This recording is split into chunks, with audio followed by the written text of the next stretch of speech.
Hi, I'm Len Testa, co-author of The Unofficial Guide to Walt Disney World. Today I'm going to walk you through the Optimize step of creating a touring plan. This is the step where our computer software will look at the attractions you've selected, the meals and breaks, and come up with a schedule that minimizes your wait in line. We're going to keep using the same Magic Kingdom touring plan we've been working on, so let's get started. Okay, here's the Optimize page. You can do two separate things here, evaluate and optimize. We'll cover evaluation in a separate video, so this video will focus on optimization. You'll notice that the top part of this page summarizes the name of our touring plan, the date and time that were entered for the plan in step 1, as well as the park we'll be visiting. We've also got the notes that we entered from step 1 here. The next section is for plan preferences. There are two settings you can control here. One is the walking speed, which is shown on the left.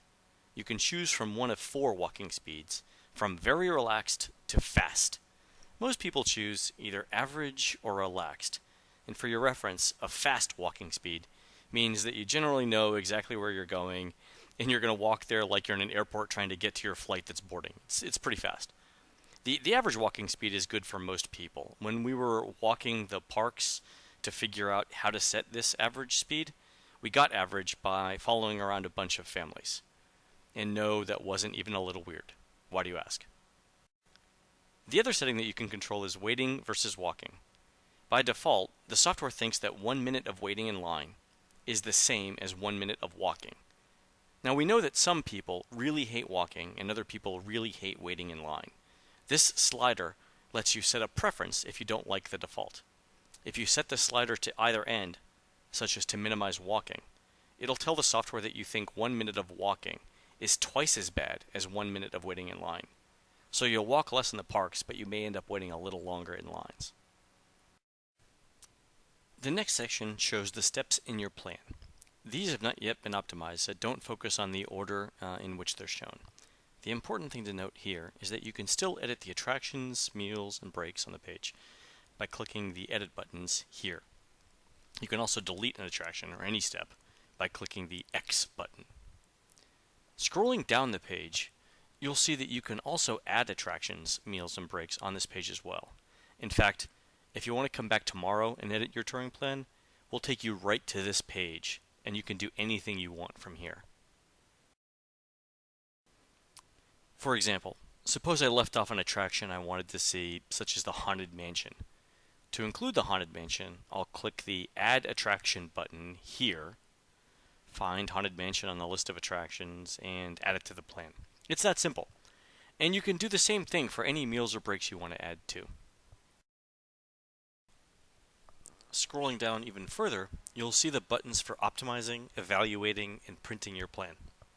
Since we've not yet done any of these things, let's select optimization and have the site create a plan for us. When you select the optimization option, you're asking the site to look at all the attractions and meals you've selected and figure out how to see everything while avoiding long waits in line and long walks across the park.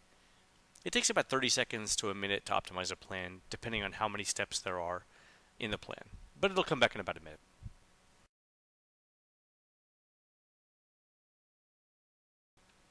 When the site has created your touring plan, it'll bring you back to the top of the page and show you a message in green saying it's done. You'll also notice that your plan steps, here, have lots more information. Each step in your plan now shows you the approximate time you'll get to the attraction, how long we expect you to wait in line, how long the ride will take, and how long it'll take you to walk to the next step. And if there's any free time before the next step, such as before parades or fireworks, it'll be listed in this column here. You'll notice that here in step 2, the software is suggesting that we get fast passes for Peter Pan. And it's telling you, too, that based on what we know about how Fast Pass works at Peter Pan, that we expect the Fast Pass return time to be around 1 p.m. You'll also see in step 4 that the software has scheduled our lunch for us. We told the software we wanted to have lunch around noon, and it thinks that we'll get to Pecos Bills just a few minutes before that, so this is pretty good. Speaking of free time, you'll notice that our lunch step has 21 minutes of free time before the next step, which is Peter Pan's flight.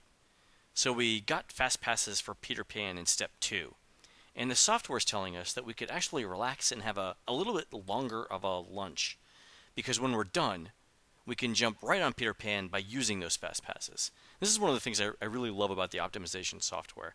Some of the plans are pretty clever.